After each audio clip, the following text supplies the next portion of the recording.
Katherine Schweit joins us now. She's a former FBI special agent and joins us from Centerville, Virginia. Thank you very much for your time, Katherine. We know the FBI, as you just heard from Albert there, talking about being at the family home of the suspect, Robert Card. Standard operating procedure? Yep, I've done plenty of those search warrants, right? It's when you believe there may be evidence of a crime at a location, you can go to a judge and ask for a search warrant. And this would be pretty standard if you believe that somebody committed a crime and evidence of the crime may be at the home where they were living. So that's probably the basis for this search warrant. And if there are multiple buildings on the property, they'd want to search all of those. And as you may have discussed already, and you would imagine, you don't drive up the driveway and knock on the door. You put eyes on that building for a number of days if you can. Or at least a day to see whether anybody's moving in and out of it and moving around it. But they're always going to be cautious about whether or not there might be an individual hidden inside. And we've seen that before. I mean, I've done these kind of searches. You go in with your gun drawn just in case, because it's about a question of value of life. And the yelling out is maybe they heard something. Maybe something fell over, maybe they didn't hear anything, but it would be standard protocol to make sure that if there is somebody inside, you turn the lights on, you call out for them, you want them to come out safely. Our job is to arrest people, not to shoot them. Katherine, if they're in the home and they're, as you say, executing a search warrant, what are they searching for? What kind of evidence might you find in suspect's home? I'm thinking computer evidence, maybe, possibly weapons. Sure. What would you specifically look for? So obviously what we know, right, is that we had an individual who we see an image of, who had weapons in his hand, who clearly had ammunition. So you trace backwards and say, what would this person have had to do to have accomplished that heinous act or those heinous acts? And so that would include looking for receipts that evidence the purchase of ammunition and maybe videos or letters or things on his own computer, planning and strategic planning that he might have looked at. The FBI's CART teams are there, the computer aided, the computer forensics agents are there, agents and analysts are there, as well as evidence collection teams that they're doing to support the state and the local departments who are there. That's something that the FBI has a lot of manpower to do. So they would go in and look for evidence of his identity so that we know who he is by fact. You can't go into a court and just say, well, this guy did this and here's a picture of him and we think he did it.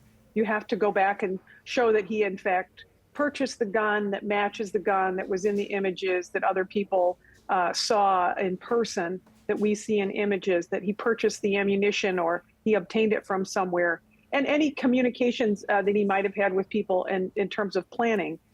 There may be a phone. A lot of times a subject who leaves their scene may destroy their computers or take their computers with them or their phones. And that in and of itself tells us that he had no plans on returning. So there's a lot of investigative evidence in addition to evidence we might present at trial that we would be able to find in a home.